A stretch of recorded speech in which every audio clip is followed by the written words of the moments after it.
Bienvenidos a esta tertulia aquí en Radio Solidaria y en Solidaria Televisión. Es un placer estar con vosotros. Hoy vamos a estar hablando y comentando el Salmo 62. Como siempre, hemos traído aquí al estudio a nuestro amigo Willy López, pastor de Casa de Bendición en Madrid. ¿Qué tal, Willy? Muy bien. Tú quieres ir más adelantado los programas, ¿eh? Tú el 61. El 61, perdón. ¿Quieres irte ya al siguiente programa? Pero está bien, sí. La verdad que bien. ¿Sí? Aquí sí. ¿Cómo le llamaríamos al Salmo? Para empezar así... Atiende mi oración. Atiende mi oración. Porque es lo que el salmista que me da, que en este caso sí es el rey David, porque varios de los versículos que usa son a favor del rey, para que Dios prospere al rey, que Dios cuide al rey. Así que me da que David está por medio en este salmo. Sí. En este sí. En otros es más complicado, pero en este yo creo que es bastante... Sí, se declara. El apunte que puedes poner que la gente, que en las traducciones pone Salmo de David. Claro. Se intuye, ¿no? Tampoco hay una... En este sí, porque habla del rey, curiosamente, ¿no? Y entonces, pero la verdad es que la mayoría de los salmos tienen que ver con súplica.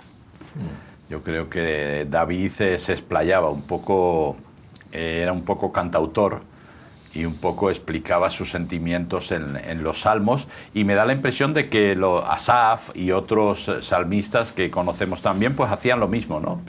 Y me parece súper interesante que puedas expresar, ¿no?, tus sentimientos tal como son, porque a veces hoy en día pues los cantautores, bueno, hay canciones que yo lo siento mucho, pero son para entretener.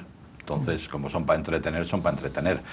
Pero todavía hay algunas personas que son cantautores y hacen canciones que apelan a los sentimientos, pero normalmente no a sus sentimientos. Sí, quizás buscando el impacto del público, ¿no? Claro. Más mayoritario. ¿Cómo se puede pedirle a Dios que atienda? Si Dios es omnipresente y es omnisciente, Él lo atiende, Él lo escucha todo, pero sí, hay que pedir que enfoque su atención hacia nosotros, hacia un momento concreto. Claro. ¿No?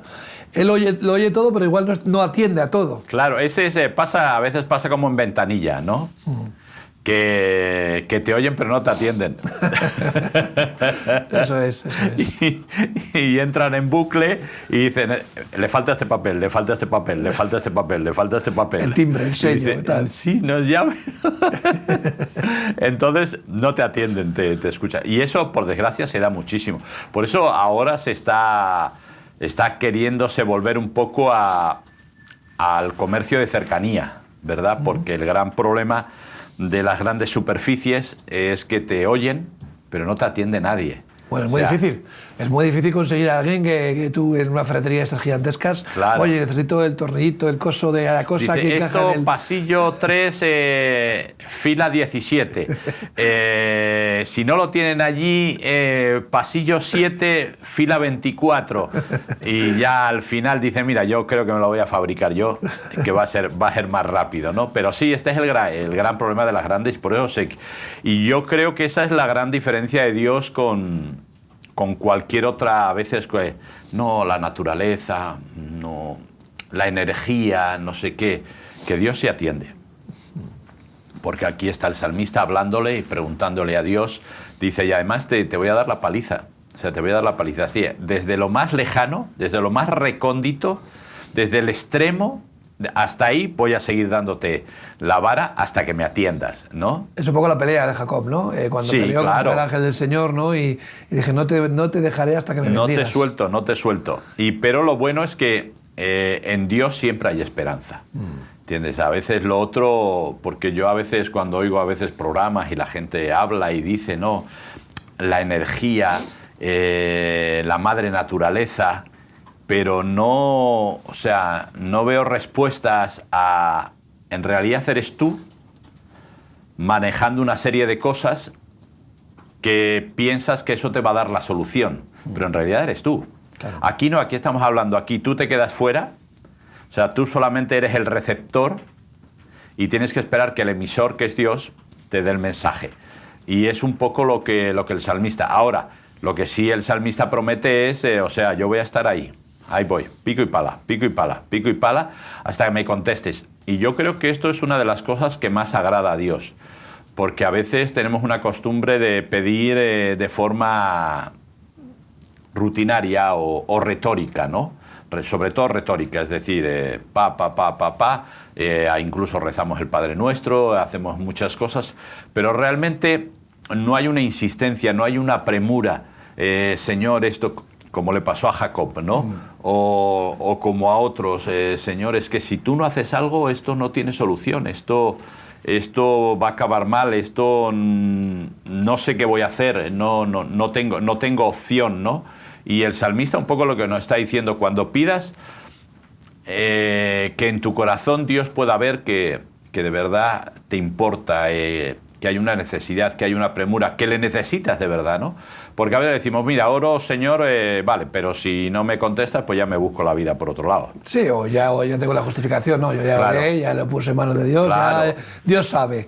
Bueno, yo creo que también a Dios le gusta la constancia, ¿no? La perseverancia, que al final en la vida de la fe, no voy a decir cristiano, en la vida de la fe, de los hijos de Dios, tenemos que tener una perseverancia, ¿no? Hay una constancia y los que permanezcan hasta el fin serán salvos, ¿no? Te habla de la permanencia, de ser constante, de decir, oye, los momentos buenos, los momentos malos, uno persevera en la fe y uno mantiene su confianza en Dios, pase lo que pase. Claro. Y entonces eso es lo que igual el salmista, ¿no?, nos está diciendo, oye, pase lo que pase, yo voy a ser constante, perseverante, lo que tú dices, mi corazón va a estar puesto en ti, ¿no? Y qué bueno que podamos mostrarle eso a Dios, que estamos con Él en las duras y las maduras, ¿no?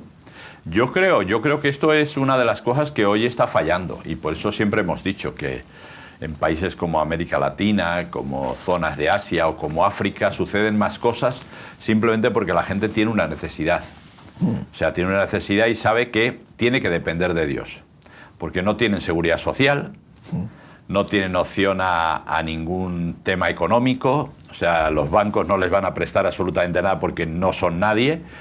Por lo tanto, o Dios hace el milagro, o Dios hace la obra, o no va a pasar. Y yo creo que por eso en la Europa occidental, en la Europa rica, por así decir, suceden muchas menos cosas de parte de Dios por este tema, ¿no? Porque tenemos, sin darnos cuenta, nuestro corazón confía mucho más en cosas que sabemos que sí podemos tener, ¿no? Podemos ir a un banco, nos pueden dar un crédito, tenemos seguridad social, tenemos posibilidad de pagarnos un médico, etcétera, etcétera, etcétera. Y en esos otros países no. Por lo tanto, nuestra confianza está en Dios, pero no está plenamente en Dios, porque sabemos que, bueno, si Dios no contesta rápido, tenemos otras opciones, ¿no? Pero en los países de África y en esos países dice, o Dios hace algo, o esto no tiene solución. Y hay cosas que no tienen solución, también hay que a veces darse cuenta de que hay cosas que no tienen solución en el sentido, no es que Dios no pueda solucionarlas, sino que no están en el plan de Dios solucionarse. Claro. Quizás, nosotros queremos que buscamos una solución a algo cuando realmente ese no es el problema. Quizás lo que estemos pidiendo es decir, oye, líbrame de las consecuencias de mi mala vida, o líbrame de las consecuencias de mis errores. No, primero deshazte de tus errores, claro. Corrige los errores y ya iremos reparando los daños que han producido tus errores, ¿no? O sea, aquí lo hemos dicho muchas veces, el pecado suena como algo malo, o sea, algo oscuro. El pecado son nuestros errores, y los errores, cuando uno comete un error, hay consecuencias. Errar el blanco es Pero queremos que nos libre de las consecuencias, pero claro. no arreglar el error. Claro. Que es la raíz del problema, ¿no? Claro. Dice el Apocalipsis. Dice, mira de la piedra donde tropezaste, ¿no? Claro, claro. ¿Dónde perdiste el primer amor? ¿Dónde comenzó tu desvarío? ¿Dónde comenzaste a desviarte, ¿no? Hay que volver ahí para reparar el error y entonces a partir de entonces iremos restaurando las cosas, ¿no? Sí, es un poco lo que le pasa a David. David, cuando de repente en su reinado quiere saber cuánta gente tiene y quiere hacer un censo del pueblo, sabía que a Dios no le gustaba, para que no confiara en el censo del pueblo, especialmente de los mayores de 20 años para arriba, que eran los que podían formar parte del ejército. Y Dios le dice, y a la vuelta, bueno, manda a sus generales, hacen el censo, le dicen cuál es el censo, y Dios le habla claramente por el profeta y le dice, mira, por cuanto hiciste algo que a Dios no le agrada, tienes 3 opciones. Te van a perseguir durante 3 meses a ti, va a morir un tanto por ciento muy alto de la población, y no me acuerdo ahora yo otra cosa más, ¿no? Y él dice, no, que me persiguen a mí, no. Ya me han perseguido bastante, ya estoy curtido. No. Entonces, y murieron 70.000 del pueblo de Israel. 70.000. Increíble, ¿eh? Consecuencias de hacer algo indebido, que Dios no te había mandado y que no necesitabas para nada. Es decir, si sonaba la trompeta de guerra, cada tribu iba a mandar a sus mayores de 20 años. O sea, no tengas problemas, si es que los tienes ahí. Y más importante todavía, Dios está contigo y Dios sale. Leíamos en un salmo anterior, ¿verdad? Es que ya no sales con nuestros ejércitos. Bueno, pues Dios sí salía con los ejércitos en el tiempo de David todavía. Por lo tanto, no necesitas saber. Yeah. Entonces, simplemente te buscas. Entonces, ¿cuál es el gran problema a veces? Y es muy interesante. La verdad que la parte central del Salmo 61 no es atiende mi oración, que es una parte inicial importante.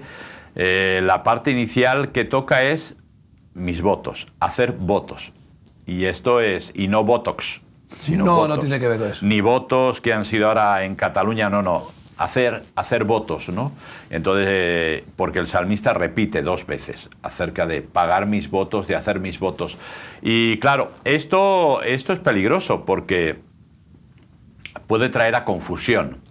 Es decir, cuando yo hago votos y los cumplo, ¿estoy ganando la salvación?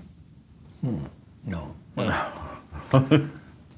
Cuando uno se compromete, ¿no? Y se promete delante de Dios, ¿no? Un voto es algo, es decir, yo me comprometo contigo, eso es lo que haces tú cuando votas, ¿no? Me comprometo con este partido político, que por eso la gente no sé si tiene muy claro qué es lo que está haciendo cuando vota. Cuando vota, es decir, yo te estoy dando respaldo a lo que tú digas y a lo que tú hagas. Entonces, el tema... El político va a ir en mi nombre. Claro, es decir, ahí, como en su día dijo Rajoy, hay 11 millones de españoles que me respaldan, y tenía razón. Esos son los que habían votado por él en las elecciones, por lo tanto tenía razón. Entonces, ¿qué ocurre? Cuando tú haces eso, estás respaldando lo que hay, tanto lo bueno como lo malo. Y aquí ocurre lo mismo, un voto es un compromiso. Ya hemos hablado muchas veces, el ejemplo de voto más nefasto es el de Jefté, de un voto que Dios no te pide. Aquí el salmista habla de votos que él quiere dar a Dios. ¿Por qué? Porque Dios nunca te va a pedir nada. Eso nosotros tenemos que tener claro. Eso es decir, Dios no necesita nuestros votos. Dios es electo por la eternidad, desde siempre. Por lo tanto, no necesita nuestros votos. ¿Por qué hacemos votos entonces, no? No sé, la gente que nos ve, que nos escucha, ¿por qué hace? Señor, si tú me das esto, yo voy a hacer esto. Yeah. Tenemos que tener cuidado porque hay diferencias. Es decir, un voto se puede convertir en una promesa o se puede convertir en una inversión. Yeah. Es decir, si yo te doy 1.000 de ofrenda, tú me vas a dar un chalet, 10.000, eso es una inversión, eso no es una promesa. Promesas pueden ser, Señor, quiero estar contigo, simplemente quiero estar contigo y quiero comprometerme a levantarme a las 4 de la mañana cada día para estar contigo antes de irme a trabajar. Eso es un voto. ¿Dios te va a querer más por eso? No. ¿Dios te va a usar más por eso? No. Pero, lógicamente, como dice la palabra, mejor es que no te comprometas si no vas a cumplir, ¿no? Entonces, el gran problema del voto es que te comprometes. Claro, tampoco estamos diciendo con esto, Willy, para que nadie lo use en tu contra. Claro. Contra es decir, oye, no hay que prometerle nada a Dios, no hay que comprometerse con nada. Todo lo que quieras, claro, pero... el compromiso con Dios es bueno para ti, no es que Dios te lo esté pidiendo. No. Es bueno para tu vida espiritual, necesitas comprometerte, necesitas madurar, crecer, y eso significa involucrarte más, ¿no?, en el reino de Dios. Dice, oye, cuanto más involucrado estás, pero no porque busques algo a cambio, claro, o porque eso te vaya a hacer más santo, más perfecto, o vas a ir al cielo con una credencial o en un pase VIP, ¿no? al cielo. Yo entro por la fast line esa de los parques de atracciones. Claro. No se trata de eso, se trata de tu compromiso con el Señor. Dice, oye, yo quiero más de ti, Dios. Entonces vas dándole también a Él porque estás agradecido, porque no, es que es a la inversa, ¿no? Claro, es que es a la inversa. Al final siempre llegamos a lo mismo, es la intención del corazón. Claro, eso es. Entonces, es decir, yo quiero tener sexo con mi esposa, ¿verdad? Y regalo flores, la llevo al teatro, la saco de compras, pero en realidad no la quiero. O sea, solamente quiero algo de ella en concreto. Por lo tanto, eso no son votos. Entonces, con Dios ocurre lo mismo. O sea, cuando yo supuestamente hago votos porque quiero conseguir algo de Dios, entonces eso ya no son votos. Entonces, sino que me mueve un interés. Ahora, votos son cuando simplemente, Señor, yo quiero agradarte. Porque sí. No espero nada a cambio, no espero nada que me des, no espero que nada cambie, simplemente quiero estar. ¿Por qué? Porque cuando hago un compromiso, eso me acerca más a ti. Y mi vida se basa en conocerte. Entonces, volviendo al ejemplo del matrimonio, es decir, mira, los hombres somos bastante dejados para muchas cosas, es decir, un poco detallistas. Es decir, sí que era nuestro aniversario.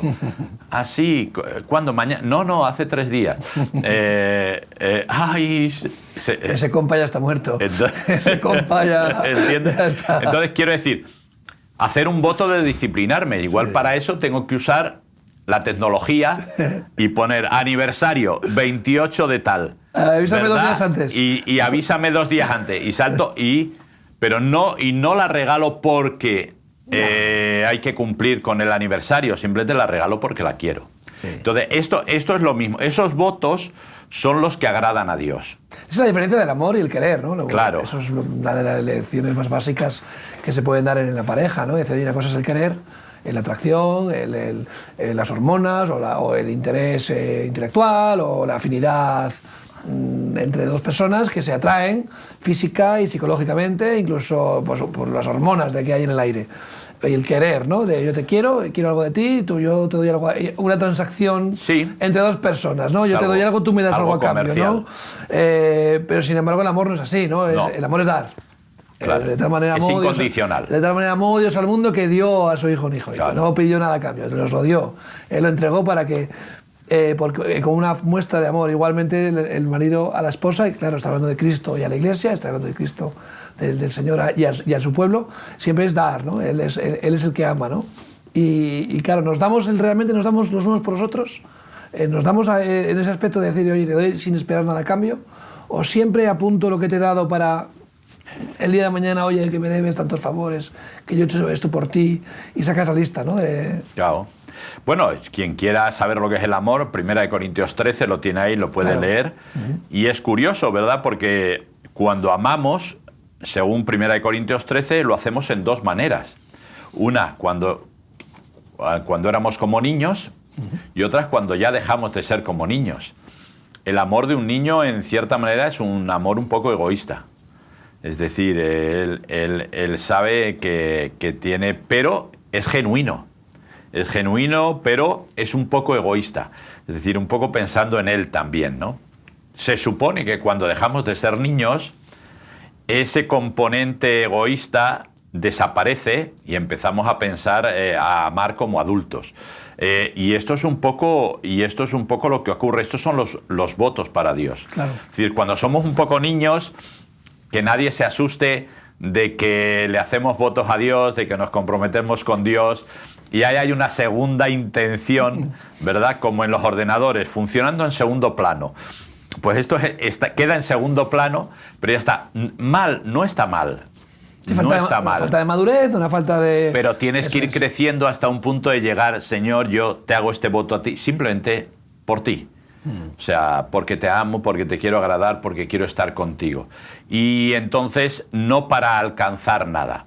Entonces, cuando la gente quiere en el momento que tú quieras alcanzar algo o ganar algo, ya el voto queda invalidado.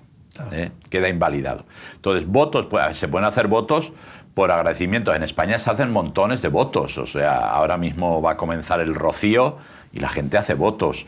El Cristo de Medinaceli aquí en Madrid, la gente hace votos. La gente hace un montón de votos, pero normalmente son votos para querer ganar algo. Sí, un voto egoísta. Para que me vaya bien, para que eso. Otros simplemente son agradecidos. Es decir, Señor, voy a ir andando de rodillas todas las escaleras porque sanaste a mi hija de cáncer. Y eso es un voto genuino. Hay otros que no, la mayoría quieren conseguir algo concreto, eso no es bueno. Por eso el salmista primero habla de los votos. Y en los últimos versículos de este Salmo 61 habla de pagar los votos. Sí, eso es. Primero dice eso, ¿no? Tú has escuchado mis votos, ¿no? Ajá. O sea, como que te he pedido que me atiendas, ya. Me has atendido, te he dado mis votos, y luego al final dice, ¿no? Así cantaré para siempre pagando mis votos cada día, ¿no? Dice, oye, me he comprometido, voy a ser fiel a mi compromiso hasta el final, ¿no? Claro, entonces, claro, hay gente que dice, no, claro, pero que ahí el salmista habla y de hacer votos y todo por el tiempo de la ley. Ahora estamos en el tiempo de la gracia. Ya, claro. Entonces, claro, sí, muy gracioso, ¿verdad? Es verdad, sí. Entonces, quiero decir, no tiene que ver nada, tiene que ver con el corazón. Es decir, cuán cerca quiero estar yo de Dios. Porque al final de nuestros días, lo único que va a quedar es lo cerca que vamos a estar del corazón de Dios. Claro. Aquí dejaremos los millones, aquí dejaremos las penurias, aquí dejaremos todo y nos acercaremos al corazón de Dios y allí estaremos por la eternidad. Ahí ya podríamos hablar de qué vamos a estar haciendo, qué no vamos a estar haciendo, porque sería otro tema totalmente diferente. Pero entonces yo en esta tierra lo que estoy haciendo, señores, te quiero conocer. Y para eso hago votos porque quiero conocerte más y más, no porque quiero ganar nada tuyo. Porque Jesús lo habla claramente, dice, a ver, ¿veis esos pajarillos? ¿Acaso no los cuida Dios? Pues Dios no te va a cuidar a ti más que a esos pajarillos. El versículo que tú has mencionado de Juan 3:16, ¿verdad? Porque de tal manera amó Dios al mundo.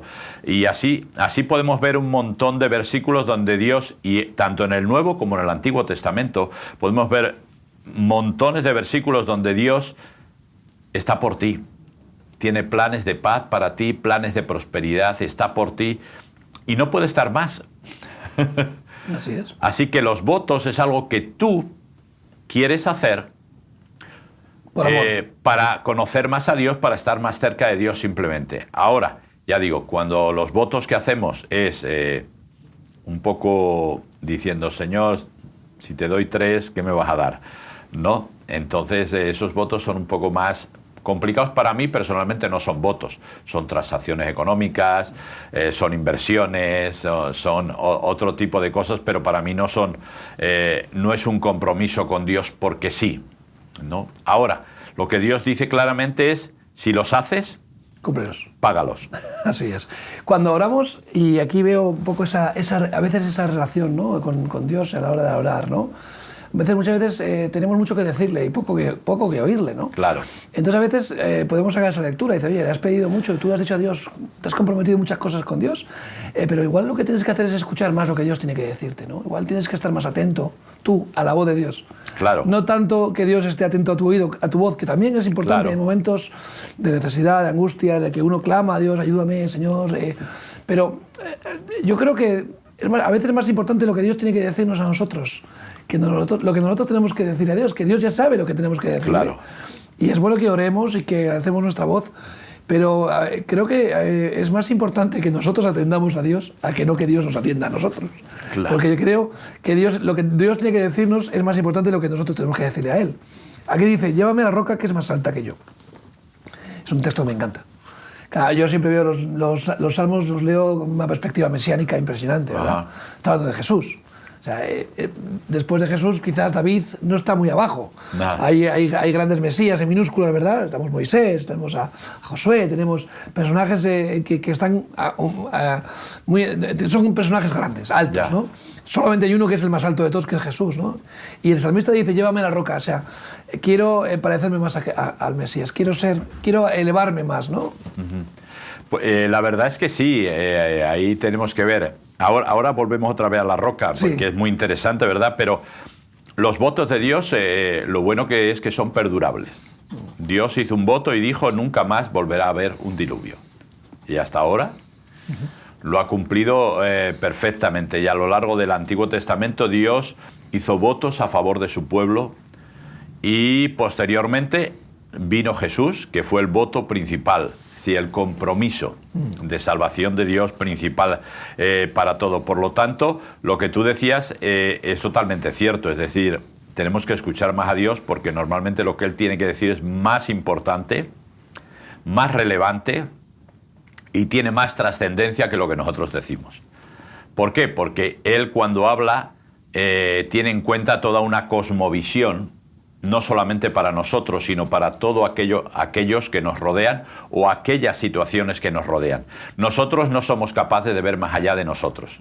Es decir, mira, Señor, si tienes que esto, no se lo decimos así, ¿no? Pero si alguien tiene que salir perdiendo para que yo salga ganando, pues, Señor, vamos, es decir, Señor, claro, si me encontrara un sobre con 2.000 euros, esto me animaría, pero es que alguien los ha perdido antes que tú, por eso te los puedes encontrar tú. Entonces, ¿qué hace Dios?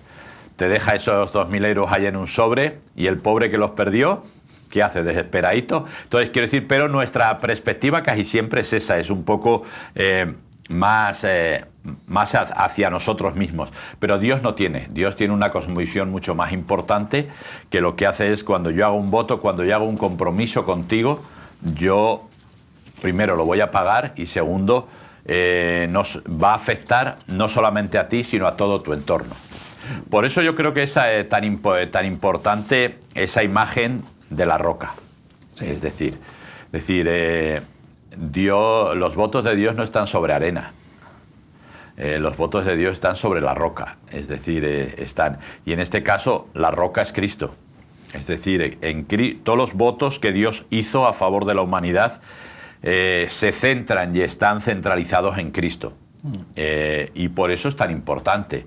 Por eso cuando ciertas religiones o sectas quitan la divinidad a Cristo, pues en realidad anulan totalmente el cristianismo. Claramente. Es decir, no tiene ningún sentido. Es decir, si Cristo no es Dios, si Cristo solo fue un buen hombre, un gran profeta, un buen maestro, pues estuvo bien, pero no tiene trascendencia.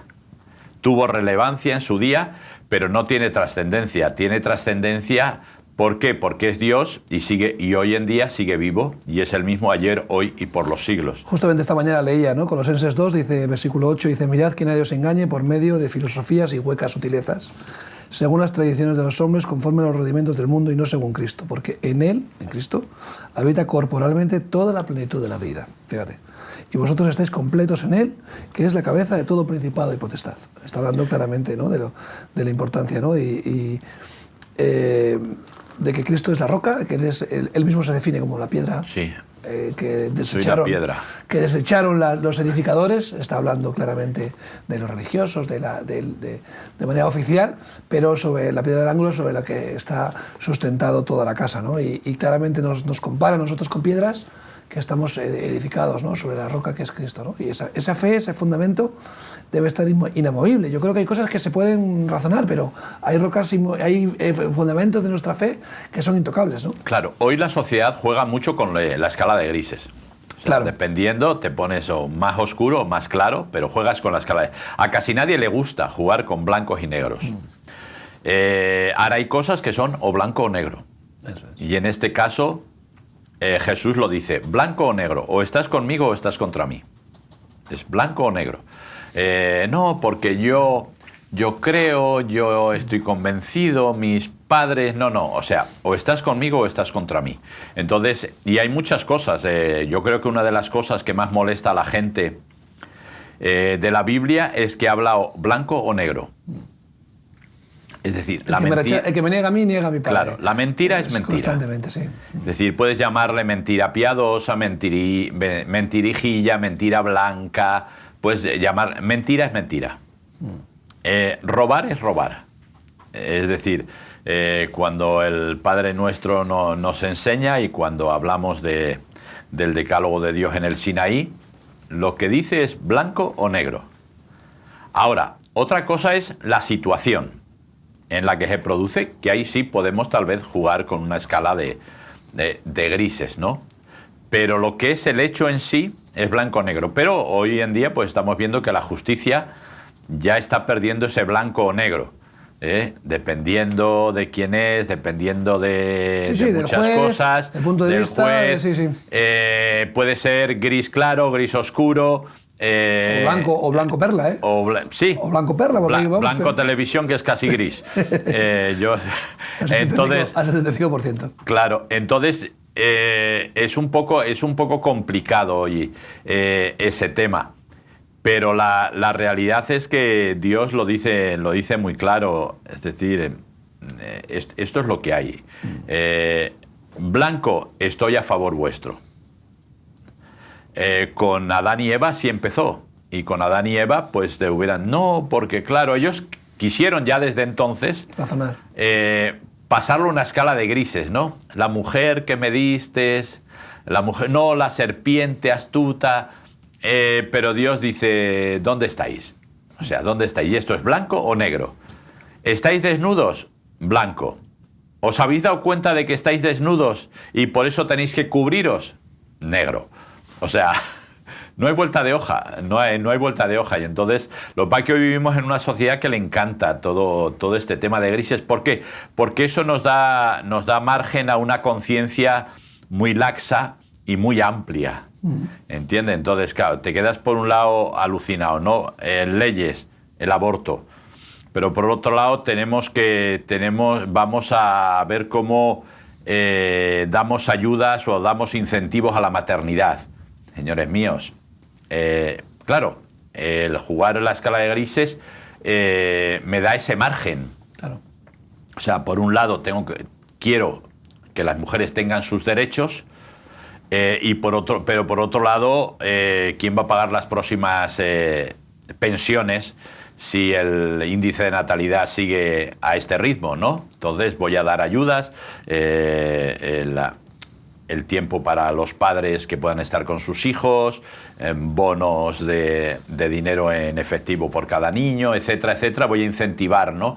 Pero lo hacemos así. Entonces, qué fácil sería, ¿no? Vamos a hacer las cosas bien y vamos a dar opciones a que haya maternidad para todo el mundo, y que tú no quieres tener el niño porque no puedes tenerlo, porque no quieres tenerlo, por lo que sea, pues que haya opciones de adopción y de muchas otras cosas. Sí, que pero las hay. Aquí lo hemos hablado siempre. Esta sociedad ha convertido. Entonces, pero es por eso, por el trabajar. Eso es. Trabajar con grises. Entonces, no, señores, yo lo siento. Hay cosas. No, es que vosotros sois muy. Claro, el que trabaja con blancos y negros es un fanático. Claro. Nos llaman fanáticos, fundamentalistas, ultraconservadores. Pero, señores míos, ustedes son progresistas, son un montón de cosas, pero la sociedad cada vez va a peor. Cada vez hay menos derechos, cada vez hay menos opciones, cada vez hay menos seguridad. Los jóvenes ya no tienen prácticamente planes de futuro porque simplemente no pueden acceder al trabajo, no pueden acceder a la vivienda, no pueden acceder prácticamente a nada. Pues entonces, carpe diem, vive, dame 4 pastis, 4 o 5 cubatas, o hago botellón y paso el fin de semana, porque tampoco hay mucho más en qué pensar. Y ya los más aguerridos o los más deprimidos, ¿no? Dicen, pues mira, no tiene sentido y me suicido. Sí, porque hay un índice muy alto. Claro, entonces quiero decir, pero todo esto es porque al final no hay planes, porque estamos tratando.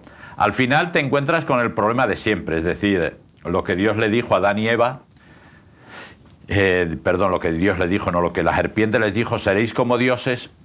Es lo que está pasando. O sea, seguimos creyendo que somos como dioses y que somos capaces de manejar. Pero nos damos cuenta que cuando tiramos de la derecha, la sábana, para poner la sábana en su sitio, se nos sale de la izquierda. Y cuando tiramos de la izquierda, se nos sale de la derecha. Y cuando tiramos del centro, se salen de los dos lados. Entonces nos damos cuenta que somos incapaces de manejar, pero lógicamente somos también incapaces de reconocer que no podemos. Sí, tenemos siempre la pelota hacia adelante y siempre estamos buscando chivos expiatorios y librarnos de las consecuencias, lo que hemos dicho antes, de nuestros propios errores, ¿no? Y incluso la soberbia, ¿no? Que tenemos es no, yo voy a seguir adelante con mi error, y es más, ahora se lleva mucho el estar orgulloso por nuestras propias decisiones erróneas, ¿no? No, yo voy hasta el final, aunque me lleve por delante a quien haga falta, claro, yo no voy a ver las consecuencias, no me importa. Y vivimos una sociedad en la que el egoísmo es tan fuerte, el individualismo tan fuerte, nos están eliminando las barreras que nos hacen sentir empatía unos por otros. Las redes sociales nos han embrutecido, la sociedad está polarizada completamente. Entonces ya el rival o el adversario ya no es ni un ser humano, ¿no? Volvemos a la mentalidad de Goebbels, ¿no? de Himmler, de Hitler, en la que, ¿no? el adversario ya no es un ser humano. Peor que los perros. Entonces, al deshumanizar a nuestros adversarios o a nuestros oponentes, los convertimos en poco más que seres sin derechos, ¿no? Y es muy terrible, ¿no? Cómo estos extremismos están llevando al ser humano a no importa, ¿no? Con tal de que yo salga con la mía. Claro. ¿A cuánto me tengo que llevar por delante? No importa. Claro. Que hay que cerrar la empresa porque hay que despedir para que en la banca no tenga más que beneficios, y no, voy a ganar 4.000 millones, y dicen, no, es que necesitamos ganar 5.000, pues hay que despedir a 30.000 empleados, lo que sea. Oye, que hay que cerrar, siempre, me llevo por delante, da igual, que la empresa pierde dinero porque yo me escaqueo en el trabajo, no me importa. O que yo puedo robar al trabajo tiempo, o me llevo, no importa. Que voy a un hotel y me llevo el albornoz, no importa. Claro. O sea, aquí lo hemos dicho mucho. Sí, a todos los niveles. Cada uno trabaja a su nivel. Eso es, ¿no? Entonces, cuando me hace gracia, ¿no? Dice, no, es que los políticos roban. Dice, bueno, yo supongo que tú en la declaración de la renta eres impoluto, ¿no? Y ya, no, es que como todo el mundo roba, yo también. Claro, esa es la justificación, ¿no? Claro. No, pero todo el mundo lo hace, claro, pues al final... Claro, pero no, mal de muchos, consuelo de tontos. No funciona, pero este es el gran problema que tenemos que enfrentar, y es que cada vez estamos sacando más a Dios de nuestras vidas. Y lo que tú decías, las redes sociales lo que hacen, es decir, hoy opinas igual que la masa social de las redes sociales y eres 200.000 likes sin ningún problema. Mañana dices algo en contra y ya estás muerto. Te funan. Pero curiosamente, estás muerto. Este fin de semana ha pasado una cosa curiosa, perdona Willy, es que a veces pensamos que las redes sociales representan a la población. No, lo que pasa es que ahí está siempre la opinión más polarizada y más polémica. Claro. Por ejemplo, lo hemos visto con el caso de Eurovisión, que fíjate, este festival babilónico, que a nosotros ni nos va ni nos viene, pero ha pasado algo curioso con el tema de Israel, ¿no? Que le han abucheado, le han hecho bullying, la querían descalificar, hasta la vicepresidenta del gobierno diciendo que es una vergüenza que se le dé micrófono a un país genocida, asesino de niños. Bueno, una cantidad de barbaridades impresionante. Llega el voto popular y España, 12 votos a Israel. Claro. Y dices, bueno... No, y el televoto masivo... Así en el televoto, no en el voto de los jueces. No, el voto de los jueces también para Israel. Dio 1 o 2 puntos, ¿no? Algo pequeño. No, Israel, porque les van a llamar al orden. Le dio 12 España en el voto del jurado. El del público. Ah, el del público. El del público fueron 12 votos. No lo vi, la verdad. Que esa es la incongruencia, decir, oye, claro. Pareciera que toda España está en contra, quiere boicotear, y hay un ruido en las redes sociales, la gente se rasga las vestiduras, cómo dejan participar a estos genocidas. Y de repente llega el voto popular y dice 12 votos para Israel, ¿no? Entonces, vemos también que hay una polarización, pero que en realidad no representa el total de la gente, pero acapara los titulares, acapara el ruido mediático, y ahí vemos cómo manipulan y quieren manejar a la gente. Y luego a veces por suerte, la gente... es muy fácil manipular a la gente. Pero no siempre lo consiguen, ¿no? Y a veces hay estas pequeñas victorias pírricas, ¿no? Poéticas, claro. ¿No? Israel no ganó Eurovisión por poco, porque quedó un poco en los primeros cuarta lugares. O quinta, sí, no sé muy bien. Pero vamos, la canción le encantó a todo el mundo. Claro, y eso que se la hicieron cambiar, ¿eh? Claro. Pero a mí me pareció bonito hacer una canción a la gente que murió en el 7 de octubre. Claro. Lo siento mucho. O sea... Casi todos los países en el mundo tienen los himnos, recuerdan a los caídos de guerra. Eso es. Porque es normal y son los himnos nacionales, menos España, que no tiene letra, solo tenemos musiquilla. Lolo y... Claro, entonces, pero normalmente tiene eso, entonces a mí no me pareció mal y aún así se la hicieron cambiar. Sí. Entonces, quiero decir, son cosas que al final dices, ¿qué sociedad nos espera, no? ¿qué sociedad nos espera? Porque yo digo, vale, y va y gana un suizo. Señores, ¿sabes la cantidad de dinero que la gente israelí tiene en Suiza? Y Suiza lo hace así, sin pedir nombres ni apellidos, solo números en las cuentas. ¿Y le dais el premio a Suiza? Pero claro, como eso es más disimulado, claro, pues entonces no hace tanto daño. Entonces al final nos damos cuenta de que siempre se trata de manipular. Totalmente. Y es un poco, y no me salgo del Salmo, ¿verdad? Porque es lo que el salmista dice. O sea, Señor, voy a hacer, me has escuchado, voy a hacer mis votos, no quiero manipularte. ¿No? Dios nunca nos manipula a nosotros. Eso hay una cosa asegurado. Si Dios manipulara, ahora mismo no habría guerra en Ucrania, ahora mismo no habría guerra en Sudán, no habría guerra en casi ningún sitio. Los ricos no serían tan ricos explotando a los demás, los pobres no serían tan pobres, pero Dios hizo el voto de respetar el libre albedrío. Y hasta hoy en día lo tiene que hacer y no puede manipular. No, porque que le mande, digo, claro, ¿qué hace? Le manda un cáncer a Putin para que Putin, digo, eso es manipular. Y se levanten dos más, ¿no? Eso es manipular dos que él, ¿no? y a saber, quiero decir, y pasa lo mismo en todos los lugares. Entonces no, porque claro, la enfermedad en el mundo y tal, digo, si Dios manipulara, si Dios nos manejara como marionetas, entonces tendríamos una sociedad mucho mejor. Pero Dios no lo va a hacer. ¿Por qué? Porque somos responsables. Por eso el salmista dice, soy responsable, por lo tanto pagaré mis votos. Es decir, soy responsable. Hemos hablado muchas veces aquí, ¿verdad?, de que hay una falta de responsabilidad general. Nadie se hace cargo de nada. A mí me hace mucha gracia a veces Israel, que se le critica tanto y tanto, ¿verdad? Pero sin embargo es el único país que ya ha metido a 2 primeros ministros, los ha procesado, y no sé dónde va a estar Netanyahu cuando termine todo esto, ¿verdad? Pero quiero decir, se atreve. Islandia, ciertos países que hablamos de ellos, y hay otros países donde los mandatarios han hecho verdaderas barbaridades. Ahora está saliendo el famoso caso de las mascarillas.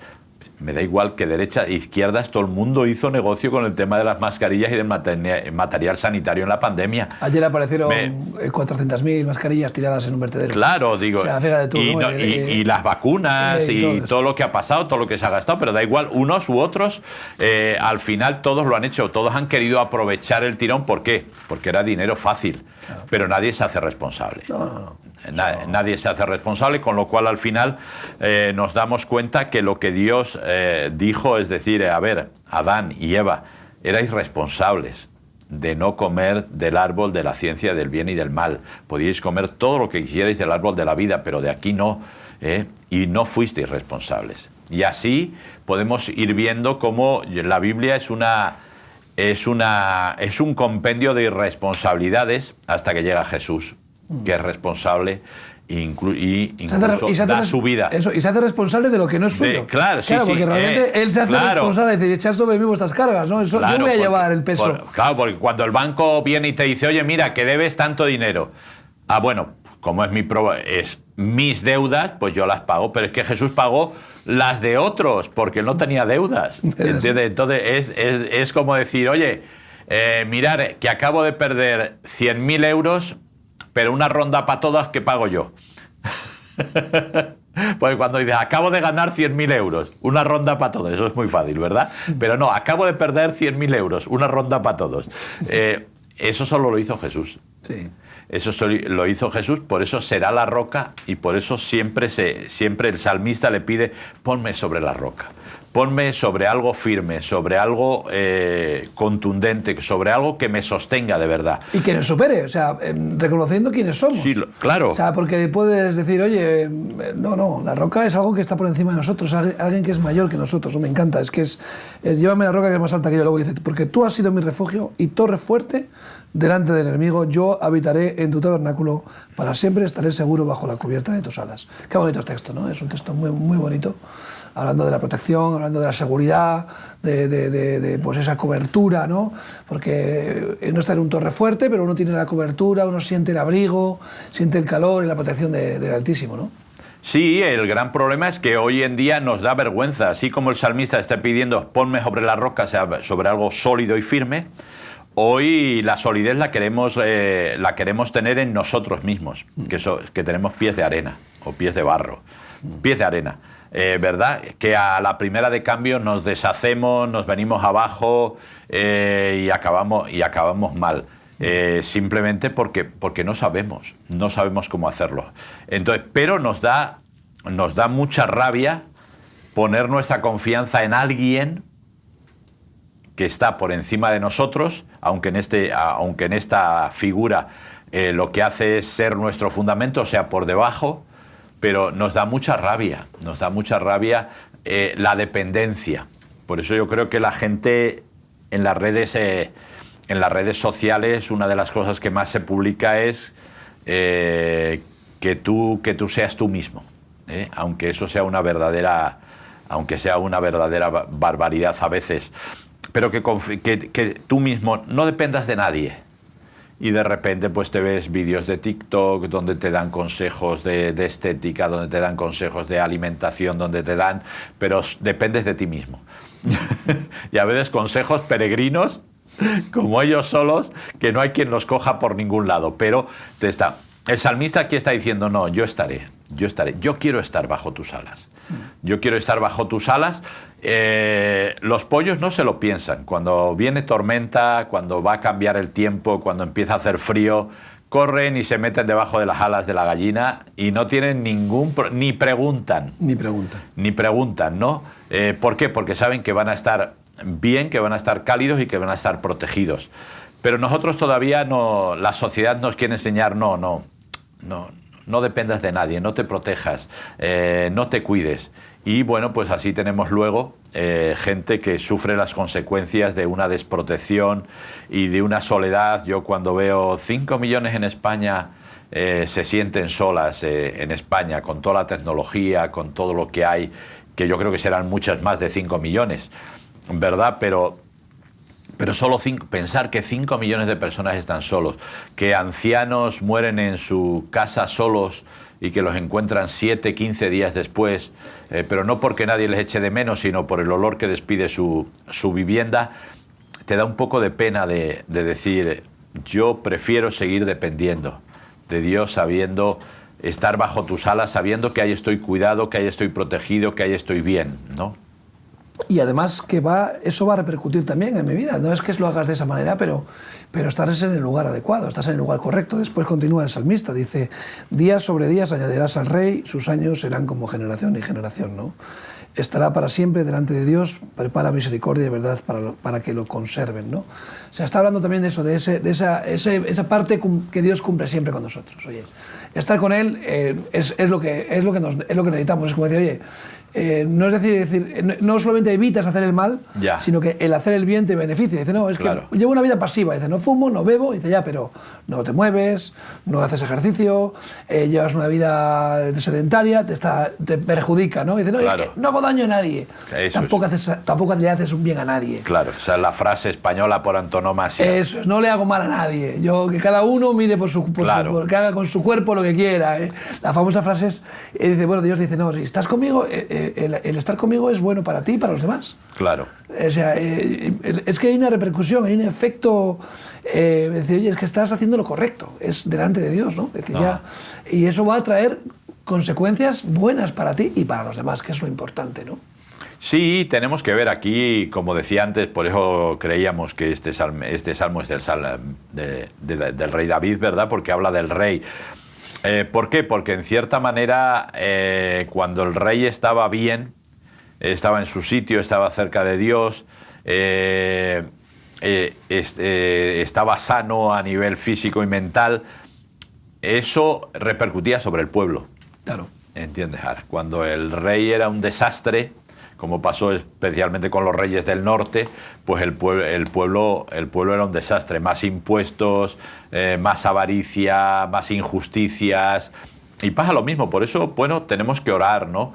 Tenemos que orar. Aquí el salmista ora por sí mismo, ¿no? Pero tenemos que orar un poco por los gobernantes que tenemos, sí, para que sean justos, para que sean honestos, porque eso va a ser bueno para nosotros, ¿no? Entonces, y lógicamente cuando no son justos y honestos, yo pido perdón si no lo hago bien, pero Señor, sácalos del gobierno. Me da igual que sean de un partido, que sean de otro, si son deshonestos, si son corruptos, si no son legales, sácalos. No voy a orar por ellos para que se queden. Yo no voy a orar por un sinvergüenza claro, que se queden, ¿no? Entonces, ¿por qué? Porque eso es lo que yo veo en Dios. O sea, cuando un rey llegaba a un punto donde era insostenible, Dios decía, aquí se acabó, siguiente, ¿no? Entonces funciona así, pero tenemos que acostumbrarnos, y ya digo, y principalmente, y un poco dejando un poco el colofón, sabiendo que Dios atiende mi oración, que es el título un poco que le hemos puesto al Salmo, pero sabiendo que Dios atiende mi oración, recuerda siempre de ser responsable y de pagar tus votos. Y como dice la palabra, si no vas a ser capaz de cumplirlos, no los hagas, porque Dios no te va a pedir más. Pero si los haces, págalos, ¿no? Y yo creo que esto es algo que yo también oro y pido de nuestros gobernantes, ¿no? Que paguen sus votos. Y los votos los hacen normalmente en campaña electoral. Sí, entonces, lo siento. Sí, sí. Boca grande, tu problema. Sí. En boca cerrada no entran moscas. Entonces, si prometes, cumple. Y claro, si no, no prometas. Claro. Entonces, tenemos que ser serios porque es el tipo de gobernante que tenemos. Y yo, que soy de a pie, pues voy a pagar mis votos y voy a cumplir con lo que me corresponde. En su día yo estoy casado y en su día dije, ¿verdad? Voy a estar contigo en la salud, en la enfermedad, etcétera. Voy a cumplir mis votos. Y cuando me voy con otra mujer, no cumplo mis votos, estoy rompiendo el pacto. Por lo tanto, el pacto que yo hice está invalidado. Entonces tenemos que tener cuidado con todas estas cosas, porque lo que hacemos y lo que decimos tiene más trascendencia de lo que a veces pensamos. Así es. Willy, gracias. Nada. Salmo 61. Dios atiende nuestras oraciones, es cierto, pero ¿atiendes tú la palabra de Dios, la voz de Dios? ¿Le escuchas? ¿Haces caso a lo que Él te pide? Bueno, aquí te animamos a que podamos buscar la voz de Dios, podamos escucharla y podamos también cumplir también con nuestros votos, si es que algún día los hemos hecho. Te mandamos un fuerte abrazo y te deseamos que pases el resto del día bien. Hasta pronto.